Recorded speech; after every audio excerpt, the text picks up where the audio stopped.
start. Yeah. Okay, well, here we go. So yeah. Name Nemeth. So And world audience. let me ask you something. I am trying to see what looks better. This no background, and there is a blur background. Let me just. You see, that's a blur. A blur? You see, yeah, it look different now. You see, Is it better? the background is blurred. How about now? No. You look at me. Just not your. You are fine. But if you look at my. Okay, just a second. Bear with me. So now I'm without blur. No, I see you. You're looking terrific. Yeah, but now I'm with blur. You see, behind is blur. You see the difference? Oh, now behind you, but that's okay. We can see you. Yeah. And now this is the background of. Oh, I love that. Yeah. But the thing is that then if I move too much, then head disappears. Oh, right. Yeah. Well, that's okay. Well, if people can see us and hear us, we're free. We'll just sit still. Yeah. Well, that's amazing. Yeah. We can stay still for an hour. Well, we can do it. We can do it. And there is a movie that I recently saw. It's called Why Beauty Matters. Yeah. Why Beauty Matters. Oh, right. Well, I think to the fact that this is the election night and the World Series. Yeah. I hope there was not too much competition for the election and the World Series. For sure. Our millions of followers. Yeah. I always said to people, Nemeth, because I was told, if the band doesn't outnumber the audience, you're a big hit. Yeah. And I always kind of liked that idea. And when I went to something in New York a while ago, it was a wonderful Buddhist organization. I walked into a room at this beautiful place that they had about 600 people there. It was jammed. I said, ladies and gentlemen, I didn't mean to look shocked when I came in, but I thought I'd walked into the wrong room. So on a certain level, the nature of what we do of one person to another person is really what it's all about. And if you get too addicted to, there's only 34,000 people instead of 38,000, or only 2 million records instead of 2.5 million records. That's understandable, but it's got nothing to do with music or real life. That has to do with our mathematics and business and turnover, and then realizing that today's big fashionable hit is generally destined for tomorrow's landfall. So there's my Hey, I apologize. I've been under the weather. I have this chest cold. It started up here and it keeps working its way down. Well, it's good to see you, Michael, and you're looking Chicken terrific. soup. You're looking good, David, as always. Well, I had my COVID booster shot. Oh, you did? And I woke up this morning and said, I'm going to be 91 in 15 days, and I feel like 138. Then I could move my arm after a few hours, and all the poison those booster shots give you. I said, well, that's definitely better than if that's what the COVID did, but it stayed in your system. So I'm grateful to be alive and grateful to see you in Nemeth and to know that we'll continue on our hopeless path forever and encourage others to do the same. And then that has so much good news with next year. I just wish the word could get out more and more, and that there would be a David Amram in Croatia moment in time that's waiting to happen. Well, that's why I'm looking after my health. I think when I'm about 130, I'm really going to hit it. That's the place for good health and recovery on that Adriatic coast. And if I have the audacity to still be alive and enthusiastic and grateful, so I can show other young people, just get in there and do it, and don't be discouraged by everything you're told that you're not and you'll never be. I just got a wonderful email from someone from Croatia named Nabi. Last name is Naida Babik. And she said, well, Oh. you're so friendly and you make people feel good. How did you get to do that? And they said, well, all the years I was dumped on never made me feel good, but I was lucky enough. If I put all of those insults and depressing, horrible things on the side of a skyscraper wall, I could erase all that stuff by thinking of the people I hung out with that weren't that way, that encouraged me to try to continue. So I think that's what it's about. And we have to realize that part of which you do. God, you go out every night to encourage young singer-songwriters instead of putting their head in the oven to write another song. That's a good thing. And it's rare, but I know it makes you feel good. And you're doing something in your life and your work to make the world a better place, and that's a good thing.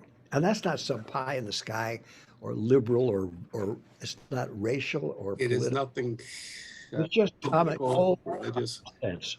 Yeah, it's common sense. And it's people like you, David, and Nenad, the people who are artists out there and trying to persuade, the population that there's more to things like music and the intangibles that you can't buy, that there's something priceless about it all. Yeah. And One of the things about Nenad that's so terrific was when you found out he had Parkinson's, instead of saying the world sucks, there's no health care in America, everything stinks, Right. the persecuted Bahu wine. He went out and discovered ping pong can be helpful, became a ping pong champion. So he took an adverse situation and turned it around for all of us, including if we have a cold or a headache. We better stop whining and see if we can do something about it. And then if we can, make other people feel better or healthier. So that's a good thing, man. You always did that with music too, since I first met you. And 36, hey, Murray. Hey, good to see everybody. Mr. Murray. Murray's here. Let the party begin. And on the topic of Croatia, Murray goes there just about every year on visits. His wife has a connection, like to Istria. My wife's aunt stayed in the town of Pula when everybody was chased out, and she became she dropped her Italian citizenship and became Croatian or Yeah, at that time, yeah, Nenad there, Yugoslavian. so we go back and visit with her aunt. Unfortunately passed away. She was wonderful. She didn't speak any English, but I remember having such a, the last time that I saw her, and just like we connected, and I knew that we'd never see each other again. But so anyway, so Elena's cousins still live there, and and we went swimming every day for 3 weeks. So just beautiful. So, I mean, if David were to visit for the first time, what would you recommend? That he bring his 2 sets of swimming trunks and get on that nose? Is that the first thing? Elena's cousins are all, they all have boats. So if you have a boat, the boat owner doesn't want you to sit in a wet bathing suit on their boat. I can show you something on the screen. I'll share the screen just a moment to show you. Let me see if I can see it. If you can see it. Can you see this? It's starting. Oh, there we are. Oh yeah. Yeah. This is where the tournament will happen. This is the. Can I ask you a question? The Sure. name of Dubrovnik, the old name, it had an older name that was called before it was called Dubrovnik. Ragusa. Ragusa. Ragusa. R-A. With R. R-A-U-Z-A. Ragusa. Ragusa, yeah. Wow. I wrote the woman. I said, she's from Croatia, and she's studying English literature. And I said, man, if you could take something from the old town and add for the blues, you know, I'd really choose you if you could go to Garuja or whatever it was, some dumb, Ragusa. my summer camp specialty. Ragusa, Ragusa gives me the bluesa. Yeah, saying to her, she could come to the United States, which is such an amazing place, because everybody came from someplace else. We're all confused. Yeah. No one, everybody's insecure. Everybody is worrying about an identity. David, So- can you straighten it out for us? How do we straighten it all out? Well, what I was saying, the essence of it was she could take her culture that she's got and bring it over here. And she's interested in our stuff and all of our writers and all the supposedly hip things that we have. But instead of saying, I really suck, therefore I got to be like those hip people of the month, she could take what she's got plus what we've got and put them together and enrich everything and make it new. And I think that's what they do in Canada. They, instead of calling it a melting pot where everybody takes their precious heritage, either throws it down the drain or slops it into a big grueling pile of crap that's with no nourishment and with additives hanging out, makes you get strung out on it. However, you don't really have anything except an inferiority complex. That's kind of an oversimplification, but it's true. And in New Orleans, which is definitely an American city, to put it mildly, is the American city, Dizzy Gillespie explained to me the concept of the gumbo. Everybody takes their precious ingredient, puts it into that gumbo pot, that nutrifies everyone else. Then when you partake of that nutritious gumbo, you're receiving everyone else's nutrition and beauty as well as your own. And eventually, if you do it long enough, you become New Orleanized.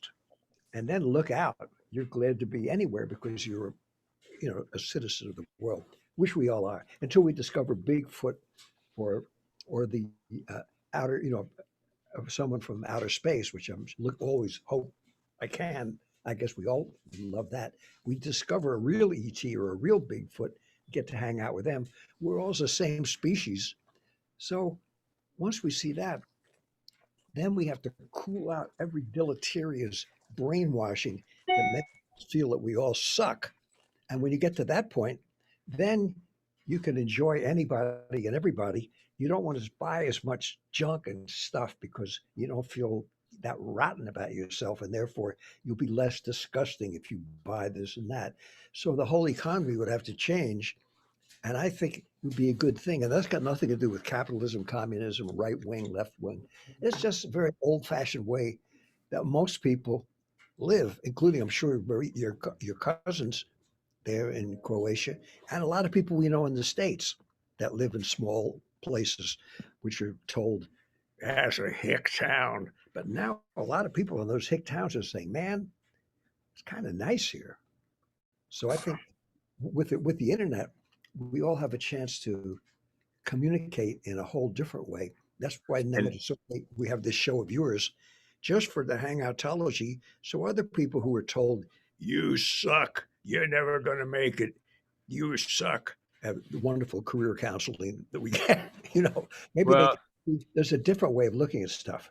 I love your analogy to the gumbo, adding a little spice here It's a and booster. there. It's a booster. Yeah. I want to introduce you to. I see now 6 people on the panel. Good. I want to introduce you to Doug. Hello, Doug. Douglas Yeager. And Doug is here for a short time. I'm in the middle of writing a document, but I just wanted to come on to say hello to everybody. Oh, And I hope we can all hang together soon around a ping pong table. That Yeah. would be nice. And That's I good. want to introduce you to Jamie Mason Cohen. That's my friend from Toronto. Hello, Jamie. Nice to meet you. Nice to meet you hi, too. David. I met Hi, guys. Jamie at Saturday Night Live when he worked for Saturday Night Live. That's where we met. And he's a great friend of mine. Oh, Yeah. cool. Yes. Fabulous Saturday Night Live. Nice to meet everybody. And Doug, you're Nice looking to meet great you. too. Nice to meet you. I don't know how you were. We were in Germany together, and let's just say when they say it was a trip, it was a trip. Getting there, being there, leaving there, having a wonderful time, and all the other parts I'll won't ever mention because it's not necessary. We had a good time and played with some wonderful musicians. Saw a lot of young people. Went to a high school where they had the most fantastic young musicians. It was like being at Harvard. It was a public school, and then I went to a U.S. Army base to do a program, and that was a mind blower. I thought, boy, all the new left friends that I have grew up with me. How could you be with those American soldiers? Well, I was in the Army for 2 years, and as much as I hated it, I dug it very much, especially in retrospect. For the human part, when you're crashed out in that cot, you're startlingly similar to everybody else crashed out in their cots. And the fact that there were such nice young people doing that, and they have to volunteer for that stuff. Frankly, I hope I never get drafted again. I certainly don't want to volunteer, but I admired those people. And it was just great to see that and realize the bigotry that so many people have towards anybody that chooses that line of work. And Doug was a great gentleman and a great ambassador for the best of USA culture. Where did you go in Germany? We were in Frankfurt, and then we went out to the army base in Wiesbaden, and then we ended the trip in Karlsruhe. And I want to second what David said about the young men and women in the armed forces out at the base. They were nice as could be, and friendly and generous. And I am worried about the disc jockey, Sergeant Cooper, who was interviewing David, because after the interview, I asked him, I said, so Sergeant, are you planning to make a career? Because my uncle was 20 years in the Army, then got another job, but he had this great pension from the Army. So it makes a lot of business sense, economic sense. And he said, yes. He said, I've applied for officers candidate school. And I go, oh. And I said, so that means you'll become a lieutenant and then you'll be working at one of the armed forces radio bases like this? And he said, well, not exactly. He said, I've got to be 2 years in the Army until I reach the rank of captain. And then I could come to one of the armed forces base. And I said, so what would you do during that 2 years? And he said, well, they're going to put a gun in my hands and I'm going to have to go wherever they send me. And this young kid was, as David could tell you, a classical violinist who had played with second and third tier orchestras, and just a sweet young guy. And I just can't picture this classical violinist going off to war. Why, if you were a jazz violinist, he'd be more capable? You don't think classical violinists have it in them? No, I just feel that he has too much to offer and he shouldn't be sent to war. But that was just my personal opinion. No, nobody should be sent to war. Yeah, in the end. Hopefully, they're not going to send people. They're just going to send machines, and then Yeah, that's where it's heading. bomb all, and bomb all the poor civilians. Then they'll send us over there to give out candy bars to get sweet. Right, David? They'll send drones in the next generation. But I think, all of us are in a position where we could think of how to have peace, harmony, brother and sisterhood, hard work, respect, love, and sharing. And inspiration. Yeah, that's already enough already. But a lot of people feel that way. And the great thing is I was with my son. I got stuck in that big storm and my daughter said, come on, stay with your grandson and me. And so I said, okay. So I crashed out there and he was playing right down the street with his band. Boy, way out in where Brooklyn and Queens meet. Was that ever fun to see him leading his own band, me sitting and being his side man? More to the fact to just see how much all those young people dug each other, how the musicians all played together, and the good feelings. And there was so much good feelings. I said, I was shocked because after you watch CNN long enough, you figure it's all over. Doomed. Oy vey. Get Right. me the Undertaker. You know, it's so frighteningly horrible. And I'm sure whatever they film is equally horrible or more so. But that's not the only thing that's happening. So when you actually go out and just see some people doing something and being nice to each other is intoxicating. And being creative instead of being stuck in a rut. Exactly. And if Yeah. you are stuck in a rut, which we all are when we try to be creative, you could be around enough other creative people who are stuck in a rut too and talk about it. And then you don't feel so bad. And then you can say, oh, and they'll show you a little something, just a little. And you say, wow, I wish I'd thought of that. I said that to Dizzy Gillespie when we were in Cuba. He said, man, you should make a symphony piece out of that in memory of Chano Pozo. I said, God, Dizzy, I wish I'd thought of that. He said, you didn't have to because I did. So around creative people because they can help you sometimes to solve your own problems. Right on. So Nenad, when is your next tournament and where? Well, next tournament is in Brazil next Sunday, but I'm not going to go. Oh, It's in Sao Paulo. Oh, Wow. And another one is in Stockholm, also next Sunday. And that's Same time. very, very significant one because they have a category of Parkinson for the first time ever in para games. It was not before I started this.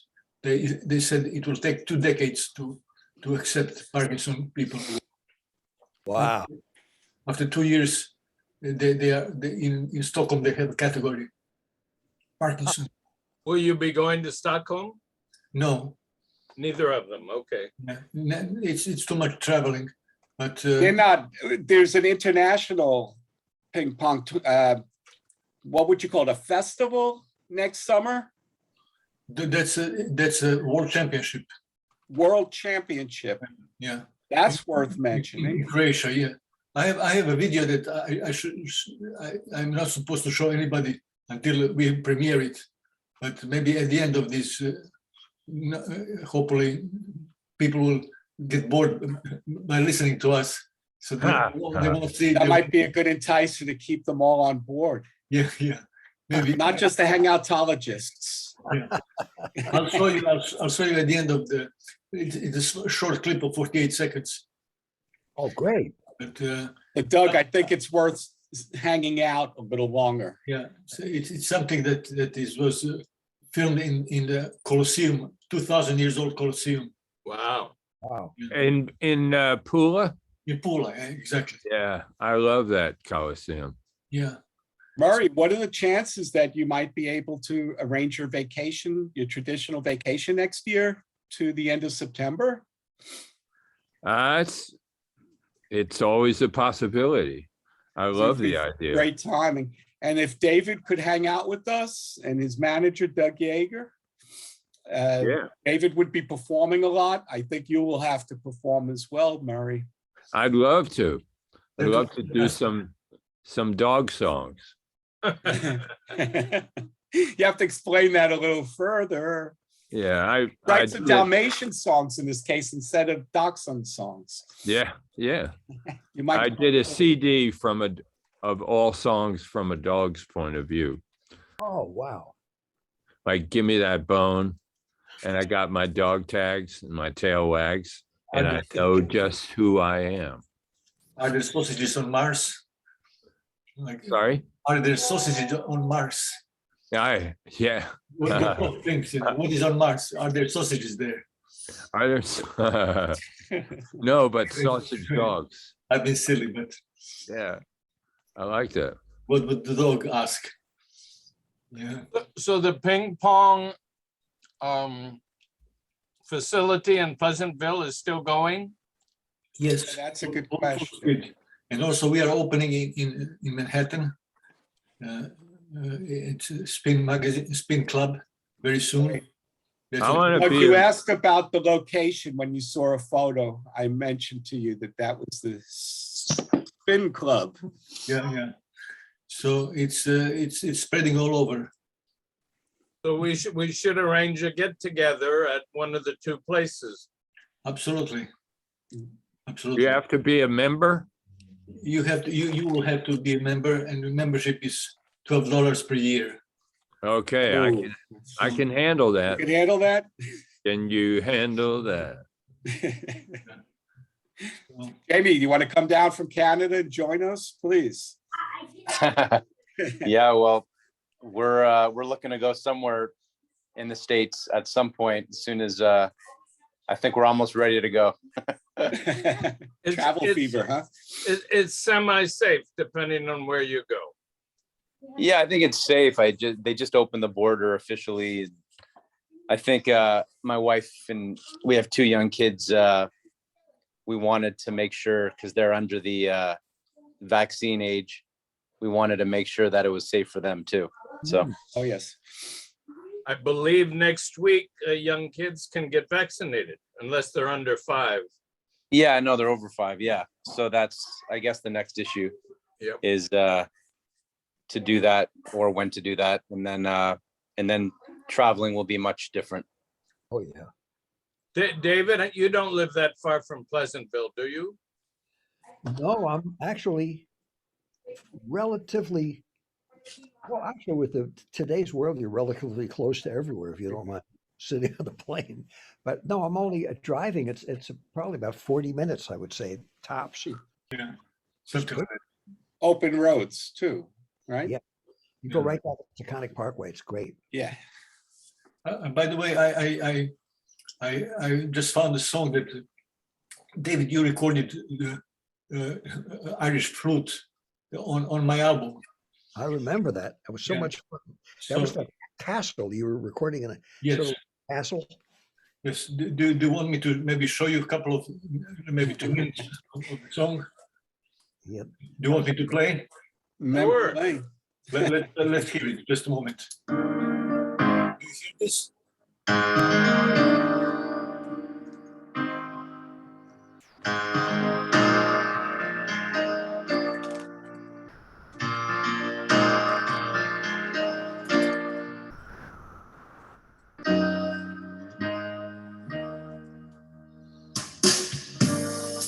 I wonder why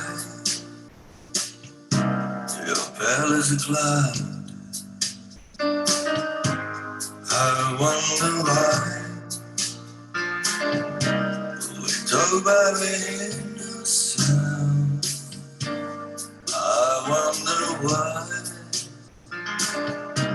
we're lighter than air.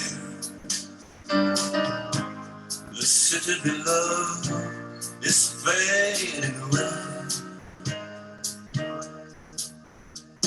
Over and over, they justify their crime. Oh. I don't know what happened. Oh, That's beautiful. Yeah, but Yeah. the part with That was a teaser. Yeah. this, Ah, ah. let me Nena, just, did you say David participated in yes, that? yes, but it stopped. I don't know why. I was enjoying the piano. I said, man, that's, Is that you? Who's piano? Is that you, David, on piano? oh, I don't know who that was. It sounded good. So, Yeah, it sounded nice. Every I was on the piano. All right, Nenad. Let me just find the where David plays. It's beautiful. And I don't know why he didn't do it just a moment. I'll find it quickly. well, we're still young. Yeah. Speak for yourself. That's how we get. If I can't do it, Murray can do it, and I can turn pages. Absolutely. So let And me- this ping pong. Speaking of turning pages, They promise and they lie. I wonder why your cheeks are so wet. I wonder why the picture you can wonder how we came to be. We bear the scars, but feel no fear. Over and over, they justify the crime. Over and over, they promise. Oh, they promise.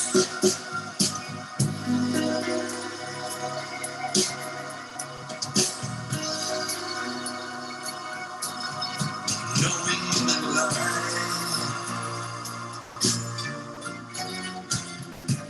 I wonder when, oh, when will it end? Old and young, heavy and friend, climbing high, words without cease, distant prayers for love and peace. Over and over, they justify the crime. Over and over, they promise and they lie. I wonder why your pale is blind. I wonder why. Anyway, I don't want to take the time. I think I like to hear the record. It sounded like a pig was squealing and then it got his foot stuck inside the socket out of tune. And Is I it, know, is it bad sound? but you know, that's the thing when you try to play stuff on the internet sometimes, unless Right. it's MP3, it Tinny don't, sound. but you know that the song sounded good and the singing was beautiful. Yeah, the Yeah, context. and the meaning is nice. Yeah, it's a good song. And we all wonder why. Yep. I'm wondering why. So if anybody who's listening to that, don't ever play the penny whistle sounding like that, or you'll be sorry. That's beautiful to me. But it's so much. Oh, Mary, I meant to tell you that Hannah Ryman told me she's going to be. You're going to be using her place to get something done to go so you can get to Croatia. Oh, Yeah, you know, Pee Wee Ellis was a very special character in my life. He was James Brown's musical director, and I auditioned for him when he was leading the band with Esther Phillips. Oh boy! And so I became the keyboard player and background singer with Esther Phillips on a big tour, with Pee Wee being the music director. And unfortunately, he passed away. mhm. So we're trying to have a memorial, and Hannah was showing us the place down at the church down on Waverly Place as a possible place to celebrate Pee Wee's life. Pee Wee did things with Esther Phillips and, you know, and James Brown and numerous others, and a good guy to remember, Oh boy! you know. You just need, if you do it there, it's important to send everybody a map on how to get there. Yeah, I walked absolutely. in circles for 35 minutes trying to find it. Waverly Place is a mysterious turn. Every avenue it hits, you then need to walk 2 blocks down the avenue to find Waverly Place again. And then when you get to the next avenue, you walk 2 blocks up. And I mean, it's a jigsaw puzzle. Yeah, like the lower village is sometimes, Mhm. you know. So Jamie, what is it you do in Toronto? I give workshops, speeches, and trainings to corporations and associations. Wonderful. But an interesting thing to bring up on the call is about 25 years ago, my mother, before I worked at Saturday Night Live, well before that, my mother was an educator, but she also was a handwriting analyst. And I ended up loving this, taking this on. And when I went to Saturday Night Live, I was a young Canadian kid in my early 20s, just trying to fit in. And someone said, I heard you do this weird thing with handwriting analysis. So that became the ultimate icebreaker when I started working there, because I was with all these, well-known comedians and people I looked up to, these producers and directors, all a little bit intimidating. And I was more of an introvert. And I ended up using handwriting analysis as an instant personality assessment to tell them what I saw. So jumping ahead 25 years, I worked at Saturday Night Live. I was an educator for many years. And I ended up going into speaking because I gave a talk in Luxembourg many years ago, TEDx talk in a castle of all places. We were talking about a castle, and it took off on the internet. It got lots of views, and I started being asked to speak. And the handwriting analysis became the framework of helping people understand about the things about themselves, and then connecting it to leadership and communication and resilience and these other things. So that one thing in this conversation, because I know, sorry, everyone's in the back, kids and everything are getting home, is you're amazing musicians on this call, or you connected to that world. And in handwriting, in handwriting, I can see musicality. So I can see in the rhythm of the writing, the spacing, the consistency of angle, if someone has a natural ability or talent that is ingrained in their writing. You can see that in the writing. And when I tell this to, for example, a group of insurance brokers or pharmaceutical executives, and I point out at the end of a call that someone on the call who I've never met before in another country has a musical aptitude, which instrument did they play? Their mouth drops. And sometimes they even tear up because they say, you know what? I used to play the piano. I used to play the trumpet, but life got in the way. And I've put that hobby aside and I really miss it. And this inspired me to go and start playing the piano again, or picking up that trumpet, because that's what really moves me. Great. Great. Cool. Very So, cool. let me ask you this. It seems to me, and maybe I'm wrong, and maybe it's just in the United States, but it seems that most people don't even know how to handwrite in cursive anymore. They're usually typing, or they just print the letters. They don't know how to write in cursive. Is that really true? It's true. Well, you know what? Logically, that's true. Like that is on the surface true. Especially with young people, I would say under 28, that's just a number, maybe 30, you don't see it too much. Yet when I offer, as part of what I'm doing, the handwriting analysis one-on-one, not one person says, I don't do that anymore. Even the millennials, even the ones in their early 20s, everybody is interested in. I say this, not too many generalizations. Everybody's interested in learning about themselves, or if they're skeptical, to prove you wrong, that this is a bunch of BS. So people will try, and everybody does right. And that may not be true in 10 years, but I'm not thinking about 10 years right now. I think in the United States and Canada, it's less prevalent.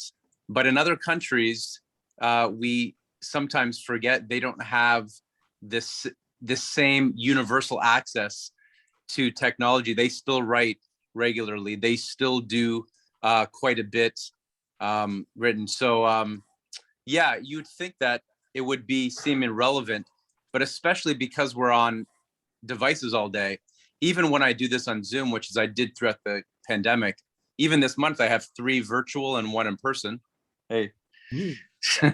is What's his name? this is Kobe, like Kobe Hey, Bryant. Kobe. Hey, Kobe. Kobe. Are you a basketball player like Kobe? No. Soccer player. Oh, okay. Oh, Canada. Yeah, I just got back from soccer practice in Canada here. Nice. Yeah, so you know what? It's one of those things I don't think will ever go away. I think some people will always choose to write, and because we're on these type of calls all day, you know, even though a call like this is different and special and more engaging than the typical Zoom meeting. Yeah. One more wants to say hi. This is Maya. Yeah. Hey, Hi, Maya. Maya. Say hi to hi, gentlemen. Hi. Just hanging out, Maya. We're just hanging out. Yeah. Maya's she's reading a few books before bedtime. This is past bedtime already. So the quick last point is we're on these calls all day. When you ask people to write by hand, what that does is it's a form of, it shifts them, that let people be present and grounded. And your handwriting is an extension of who you are. Your signature is what you want the world to see. Your writing is who you truly are. Wow. And so when you force people to sit down and write, and you give them a few statistics about, we absorb 30% more when we write. That's what several universities have said. When it comes to abstract ideas, creative ideas, like we're talking about here, not facts, people say, oh, okay, this is good for me, that I have to look away from the computer for a moment and reflect. Ah. Ah. You know, I cherish the day that I heard my penmanship teacher talking about how poor my penmanship was. And I got so embarrassed that I started practicing the Palmer penmanship with big, wide circles, and got my penmanship pretty well to where it's got rhythm. Yeah. And that's the thing, rhythm and movement. And those circles that I practiced, you know, brought me to Murray, you actually had a penmanship class, a teacher? yeah, and we studied Penmanship? from a Wow. book called the Palmer penmanship Wow. study. But I remember 3rd, 4th grade, we had penmanship. Penmanship? classes. Mm. Yeah. I should also say that I would have gone to prison if it had not been for my handwriting. One day I got a knock on the door, and it was an FBI agent and a US Treasury agent. And they were arresting me for money fraud with Russia. And I'm not surprised. And here I was on trial up in Albany, but a handwriting expert said that that was not my signature on these documents. You Oh, have my you meet the darndest people, Doug. God. So I appreciate Jamie, what he does. That's one, that's still used, especially I think in the US, fraud detection, signature frauds. Wow. Yeah. And how did you get a job with Saturday Night Live at 20 years old? What were you doing? The short answer is I called Lorne Michaels' office before internet, really. This was like 97. I called Lorne Michaels' office. I looked up what's the number for NBC Studios, and then they redirected me to Saturday Night Live, like in the old days in the switchboard, and it was like 212-555-1212, something like that. I wrote it down in my journal, and I got right to his assistant, and she said to me, her name was Surrey, like Apple has Surrey, and she said, "How can I help you?" And I said, "I'd like to speak with Lorne Michaels." And she started laughing. She goes, yeah, okay. There's about 100 calls a day asking to speak with, that doesn't happen. So I called, I timed it every 2 weeks. I was like living in my parents' basement at 22 and, you know, working as a part-time clerk. And after 25 calls, I got a call, and it sounded like Dr. Evil, who Mike Myers based the character on Lorne Michaels. that's what we all knew behind the scenes. And I got a call and I hear, how can I help you? And I thought it was one of my buddies because I told everyone I'm going to work for Saturday Night Live. Yes, I whatever. And I said, Jeremy, dude, that's not funny. What are you trying to do? And he says, excuse me, it's Lorne Michaels. And I said, oh my God. So You I had to looked, give him a comedy routine on the spot. yeah. So I had to give the greatest pitch of my life at 22 of why I needed to meet him. You know, another person to pick his brains, right? And what I had going for me was luck. Was my father grew up a few blocks in the same vicinity called Forest Hill in Toronto. They weren't friends, but they were, you know, we would call it Jewish geography, local Jewish geography. They kind of knew each other in the neighborhood, and probably the grandmothers knew each other, that type of thing. And it might have been enough that sparked his maybe guilt. I better talk to this kid. His dad, my dad, there's some similarities. So I got on a call with him and I spoke with him for about 5-7 minutes. And at the end of it, he says, okay. And then he hung up and I said, what is that? Okay. So his assistant phoned back. She says, what the F did you just say? I said, did I, my Canadian sensibility, did I offend Mr. Michaels? She goes, no, you got a meeting with him. I said, I did. She goes, he doesn't do that with, people off the street. So I said, wow. So 3 months later, I was in New York and I was dressed in all black because I figured that's what New York people dress like. I was young and quite naive. And it was Chris Farley's last show, his last public appearance. And we hit it off backstage because I was sitting there by myself and he stormed into this dynamic, charismatic presence. And he sat across from me and we bonded over my baseball coach, who is his sponsor for his addiction issues he had at the time. And I only knew that because I was friends with the son of this guy. And we talked about the sponsor. And he was open and we bonded and he made me feel like $1 million. He introduced me to a few other, he says, do you know Mike? And he's, I said, who? He's like, oh, Mike Myers, and Chris Rock. And they all happened to be there that night to support him, like this fraternity. So I'm here with all these legends, soon to be. And I'm thinking I'm, like Dorothy in the Wizard of Oz. I'm not in Kansas anymore. And I went in. Lorne Michaels said after 15 minutes, that's right. You're the boy from Toronto. Yes. How can I help you? And he hired me. He said, you can come work. You can start at the bottom and see what happens. And I stayed there for 4 years before my visa expired after 9/11. And it was hard for Canadians to get visas. And I came home and started from scratch. And so what was your first job and what job were you doing after 4 years? I was an assistant at the beginning and like literally just running around helping people out. I ended up becoming a low to mid-level producer on the show, on especially the pre-tape segments that they do. So there's the live component and I was working on the pre-tape components with senior producers. And it was really tough because I was as ambitious as I was, as I had I still talk with their senior people there. I'm pitching them a TV project idea for a business show. And I did handwriting for their whole team during COVID.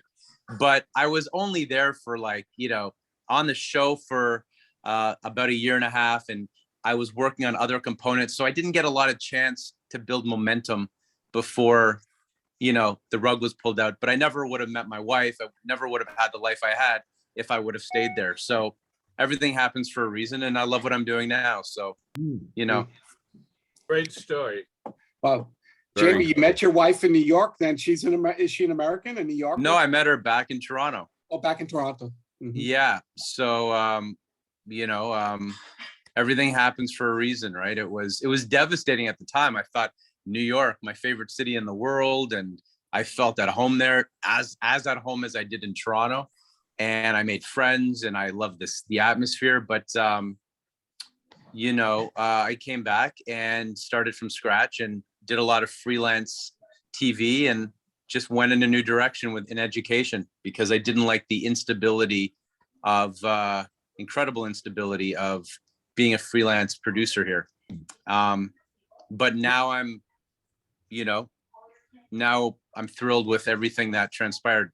Nena and I have been friends we met backstage at Saturday Night Live when U2 was playing. We met the night they were playing through our mutual friend, an amazing human rights activist named Jack Healy.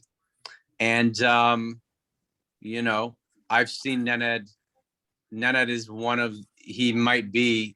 he is the most passionate and worldly Renaissance man musician, and so much more than that, you know. And we've collaborated at least 5 times on my talks where I bring him in as a guest, and he plays and he talks about how he has, you know, risen above Parkinson's and it doesn't define him. He plays a song and he leaves audiences wherever we've done this, in California, in New York, in Canada, in tears. Indonesia. Indonesia. We did it. Yeah, we did it in Malaysia when I was overseas one year in Malaysia, teaching just as a transitional time in my life from Saturday Night Live. When I went into teaching, I decided to go as far away as I could, and Nenad came in and zoomed in before we even had Zoom regularly, and he taught 100 kids in Malaysia about music, and one of them went on to become a successful musician in Malaysia. And she said it was that day when Nenad validated her of a song that she played. She said that gave her confidence that she didn't have from her own environment to pursue it. And she's reached out to me at least 3 times over the years and said that day was instrumental, and it was an epiphany. Wonderful. Can I ask you a question? Did you ever know he worked for corporations? Paul Klein. His mother ran the Mariposa Folk Festival. He was brought up playing the guitar, but then he went into working with business people and trying to show them how to have ethical behavior in their corporations. I don't know if you ever crossed paths with him or not. No, I'll write his name down though. But Paul Klein. It was just a thought, because it sounds like he was doing the same kind of thing in a different area that you are, which is terrific. Yeah. Because the people with the artistic understanding can get together with people that aren't in the arts. That's when everything progresses. Exactly. Jamie, as you're speaking, I'm thinking of Nenad in this next summer. Are you able perhaps to attend at the end of September? Sure. It sounds like it's about much more than ping pong and Parkinson's, but I mean, those are the 2 major topics, but it's people. Well, the good thing about my life is I turned 91 and working with Doug, I can do whatever I feel like doing. A hangoutologist's dream, I think. I want to ask another question, Mr. Cohen. I was always curious because I saw all these articles about how people who are enormously successful, their handwriting deteriorates. So when they sign their name, the super duper ultra sort of what we would call big shots in the United States culture I was brought up in, unfortunately, the captains of industry they'd show their early handwriting, and then their penmanship would gradually deteriorate. And you got the feeling it's because they just didn't care. But is there some, I'm sure there's another deeper reason that you would probably know about. That happened to me. Yeah. Well, I don't like speculating unless I see things, but I'll tell you 1 or 2 interesting things. You can even look at it in your own signatures. It's not I never say there's negative. It's just something to be aware of, and it's something to reflect on. I sometimes see very successful people, and I don't know if this is exactly where you were going with this. At some point in their career, sometimes they cross out their name.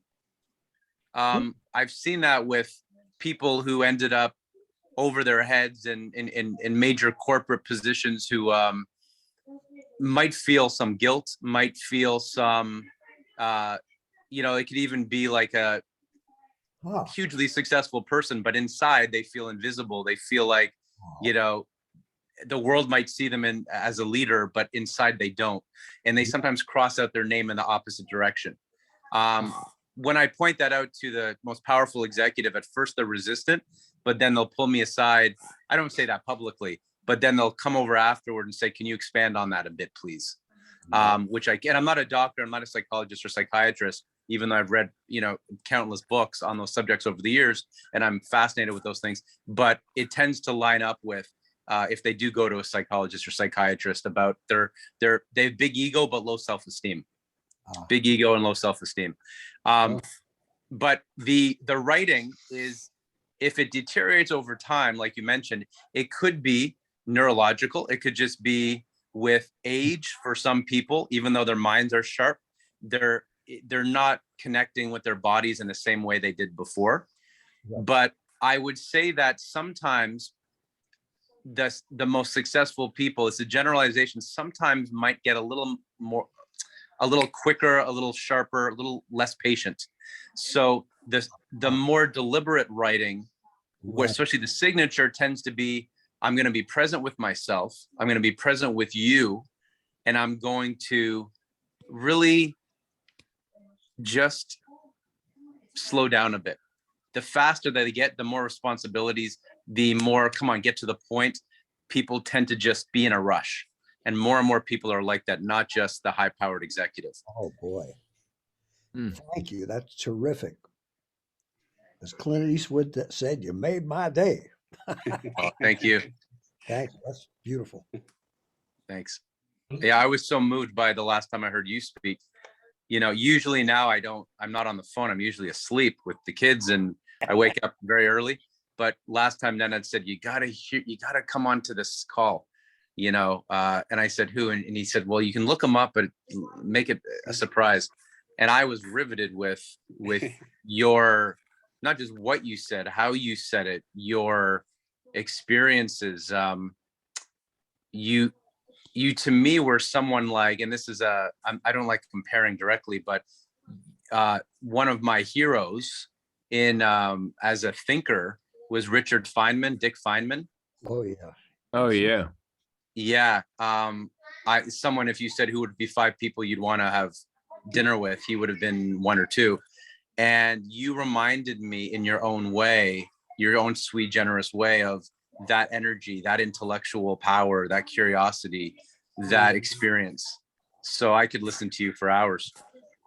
Oh, thank you, Jamie. See, the only problem I have is trying to follow, to walk the walk that you talk, and trying to follow sometimes my own brilliant observations on how you're supposed to behave. That's why it's great having kids, because man, I don't have to tell you, they let you know. You're very talented, but your taste sucks. Your socks don't match. Or being mean to that person. The kids don't. And if they give you a good comment, that's like better than the front page of the New York Times. Then you're doing something right. Yeah, It's a humbling experience. I thought never matched. And your kids are adorable. It's great that they were able to come on the show. Jamie, I got something for you in exchange. Yeah. You mentioned a town or a place called Forest Hill. Is that a suburb of Toronto? Yeah, Forest Hill is that's where Lorne Michaels grew up. Oh, is that his town? It's just I'm living in Forest Hills. I'd love to see one day Forest Hill. And I grew up in Far Rockaway, which is Richard Feynman's birthplace. And oh wow. Grew up, and I don't know if you've ever been there, but if you come to New York, I'd love to show you the house where he thrived. And he has a neighborhood obsessed, like the people who lived in that area and aren't fortunate enough to have known him, after generations, they just the wonderment about this figure that walked the streets there, because just a small town out in Queens, that has very little calling these days. But Richard Feynman is a primary gentleman that everyone remembers from the little town. Oh, I love that. A pilgrimage. You have to come out and visit. Yeah, and likewise, if you're here, I don't know if the Lorne Michaels hood is that interesting. It's like an affluent part of the city, but beautiful. Yeah, beautiful area. So likewise, if you're ever in Toronto. Well, we may move there in a few years if the Oh, yeah? politics there That says gets- that a lot. the politics gets insufferable here. We may move to Canada. Yeah, that's fine. Yeah, no, I hear you. They'll have a wall to keep us out. Yeah. Donald Trump even put up some gigantic wall saying, "Thank you, but we need no more cultural imperialism. Goodbye." I don't think Wow. that. But I always tell people, Jamie, when I was in Toronto, all the years I've spent doing stuff, and I would Yeah. watch the Buffalo News, 30 miles across the lake, rape, Yeah. murder, car crashes, arson. And then I'd watch the CBC News. They talk about Bela Bartok and organic farming and geopolitics. And I said, wow, if I lived in Toronto all the time and never went, I'd be afraid to go across the bridge to Buffalo. And then so many people in Buffalo, watch the CBC News because they're interested in something besides violence, murder. And I thought, gee, what a interesting thing that Marshall McLuhan really nailed it when he said the message is the media, except what that does to people is Yeah. terrifying. Over a Yes. period of generations, people wonder why there's such an incredible amount of violence and drug abuse and insanity in a wonderful, amazing country like ours. And Yeah. I think that's definitely part of the reason that the media, including pop music and everyday conduct, is so much involved in all that aberrant behavior that we're jamming that down people's throats. So when I did a program with Steve Allen just before he passed away, Yeah. he was the one who brought Lenny Bruce on television, did all, he was considered to be like sort of a radical revolutionary. When he suggested, when they were having a big conference in Hollywood, that possibly those people who worked in the high levels of media had to accept some responsibility for aberrant behavior because we glorified it. Suddenly, he said he was considered to be a pariah. And if he'd said he wanted to assassinate somebody, they'd say, good old Stevie, what a guy. But the fact that he would indicate there was some, not all, but any responsibility made him suddenly like the Ayatollah or Attila the Hun or the ultimate right-wing fascist overnight. And he was kind of shocked because he said, I don't blame it all on us, but we all have to have a sense of responsibility for what we're putting out there for our kids. Interesting. Folks, Yeah. excuse me, but I am going to have to leave. Sure. I've stayed 50 minutes longer than I had planned, but Nenad's energy. Doc, if you're following the clock, it's 9 o'clock. Can I- You all can I have to play- leave can I at play this 48 point, Doc. seconds? It's 9 o'clock. Doug, I will play 48 seconds of the teaser, if you Okay. don't mind. Let me just do Okay. that. Here we go. Let me just see. Ah, If you have Parkinson and you want to become a world champion, now is the moment. Ping Pong Parkinson World Cup, Croatia 22. And if you don't have Parkinson, too bad. Don't even think about not coming.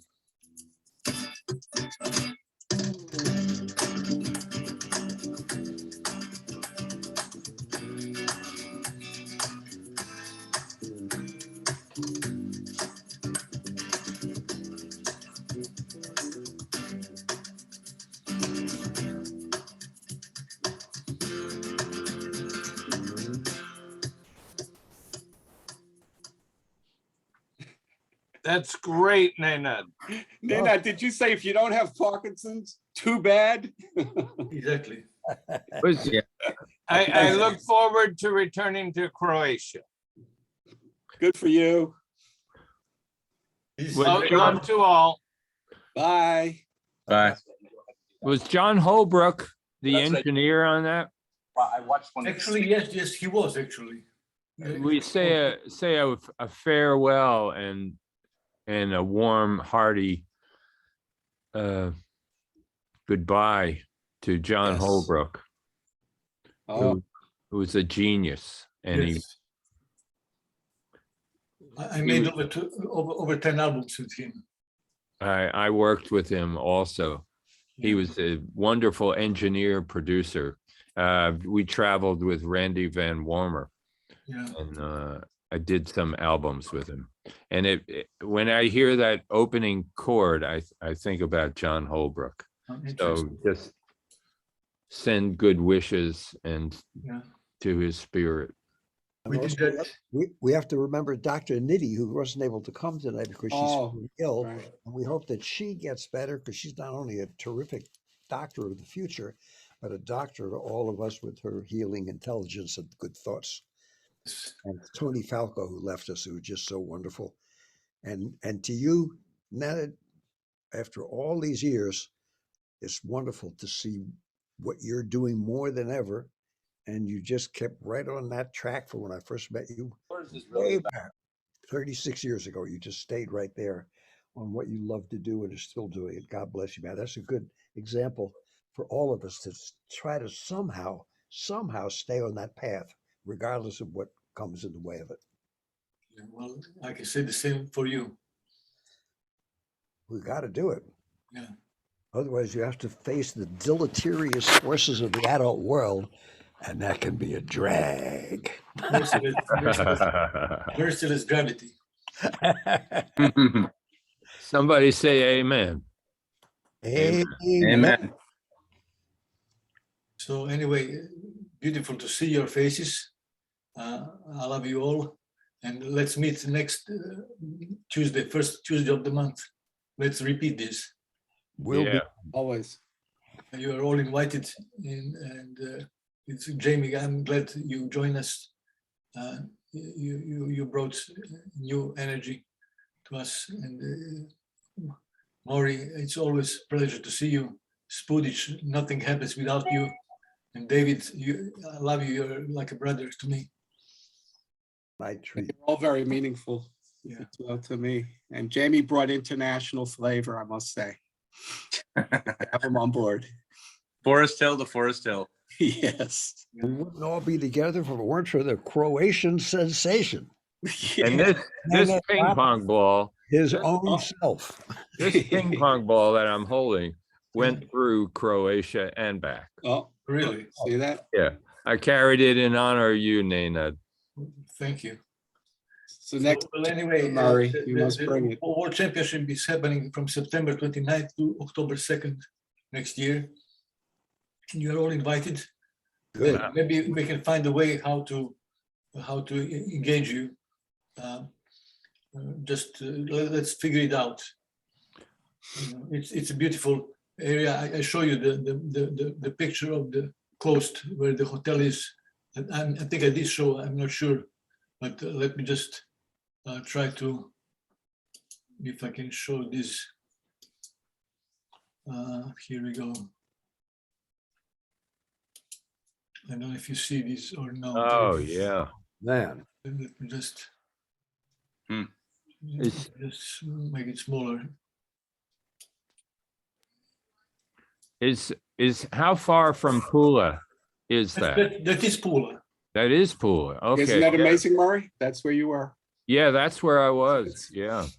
This is Hotel and- Pula.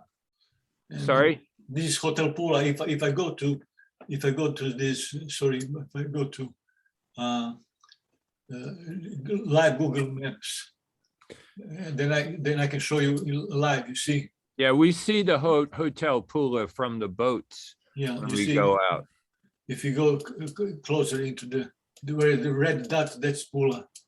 You Yeah, see, yeah. that's Venice is across the. You see, here is the Venice, Yes. and then this is a Pula here. And let me Wow. just put the. So that's satellite, and then we go straight into the Pula. Something to look forward to for next year, 2022. David Amram, how old? We'll have to celebrate your birthday in advance or do something special, or you'll be jamming at that Pula Coliseum. I hope so. Yeah. Murray, you should be there too. Yeah. I could see a band formation right here. I have a small keyboard I can bring on the plane. Nice. We'll find a keyboard for you. We can play in the lobby until they say, The Hotel Pula. Please knock it off. We've done that. We've done that before. And you know it. So, That's the key. Sounds good. Dizzy Gillespie was when we were going to Cuba. Some reporter said, "Well, Mr. Gillespie, you're getting kind of older now. What are you going to do when you retire?" He said, "I'll never retire." He said, "God put me here to make this music." He said, "My philosophy is bop till you drop." Yeah. Speaking of music, if anyone wants to hear some dog songs, it's dogtunes.com. All right. okay, I'll definitely check that out. And Tales of the City is the name of the CD that I made. Tails. Oh, yeah. Give me that bone, give me that bone. Give me that bone, give me that bone. Give me that bone, give me that bone. I want a bone of my own. That's fantastic. Nice, Murray. Well, just speaking of noise day dropping, 50 years ago, I forgot it was so long, but she just called me up from Portugal. This, I wouldn't say crazy, but eccentric woman came to visit me out at the beach with her dog, which I named Homicide, because it was a big dog. It was kind of quiet, but then every once in a while, it would go into that Hound of the Baskervilles berserk. You know, really let a terrifying scream. So I wrote a song called "A Dog Named Homicide," where I had a dog howl in the middle of it just to scare everybody out of their boredom. And she called me up just 2 days ago. You remember 50 years ago you wrote that song about my dog? And it was a dog named Homicide. But Murray, I like your lyrics much more. Oh. On my own. Yours were affectionate because the dog is the man's best friend. And Billy Collins' poem about his dog, from his dog's point of view, as if the dog were writing the poem, is a masterpiece. And we always think if people could just be as nice as dogs were, boy, we wouldn't have any problems. So mine was more terror of being massacred by this crazy howling dog, which I called Homicide. But the dogs really are. Billy Collins was an inspiration to do this CD. Yeah. He's such a terrific guy too. And he was a teacher at a junior high school, at a parochial school. So Frank McCourt, who was also a high school teacher, they were great buddies long before Frank wrote Angela's Ashes and before Billy became poet laureate.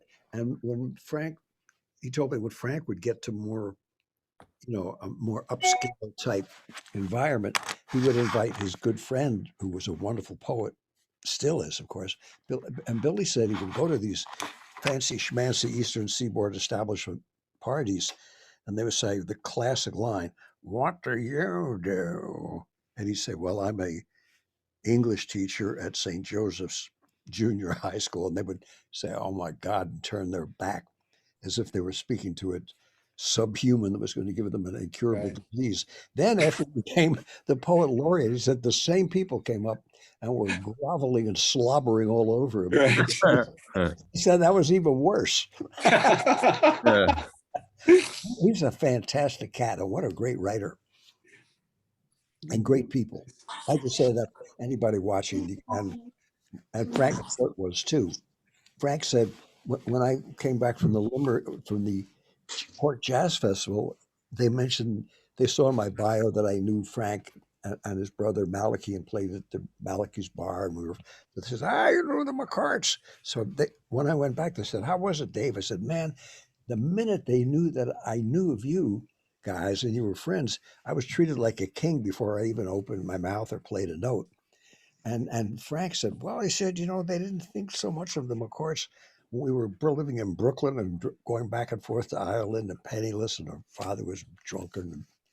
And they said, once my books became a hit, maybe a millionaire, he said, one of the town officials called up and said, "Frank, we're so proud of you. We'd like to build a statue of you right in the middle of town." Oh, man, what an honor. He said, "Not really." I told him, "No way." I said, "Frank, He said, I can't bear statues of any kind. I said, well, how come? And he said, I hate pigeons. So on that note, And that was boys, let's finish the evening and let's meet next Tuesday, which will be December something. good. And let me see what is the something. November. No, November. No, we're in November. now. The next will be the first week of December. December 6th. 6th. Ah. Yeah. No, December 7th, sorry. December 7th at 8 p.m. Good. So put Okay. it in your calendars. And Yes. I'll send you around 7 p.m. I will send you a link or the day before. Good. Hey, Sounds good. Sounds good. And thank you for your passion and time and everything. Thank There will be somebody who will listen to this. Somebody. At least some dogs will listen to it. Yeah. The hounds of heaven are out there. Yeah. We got to hang out. That's pretty terrific. And maybe homicide dog will do it. Yeah, homicide. A dog named Homicide. Yeah. Uh, Okay. Good night, everybody. Good night. Good Bye. night. Good night. Good night, all. Night.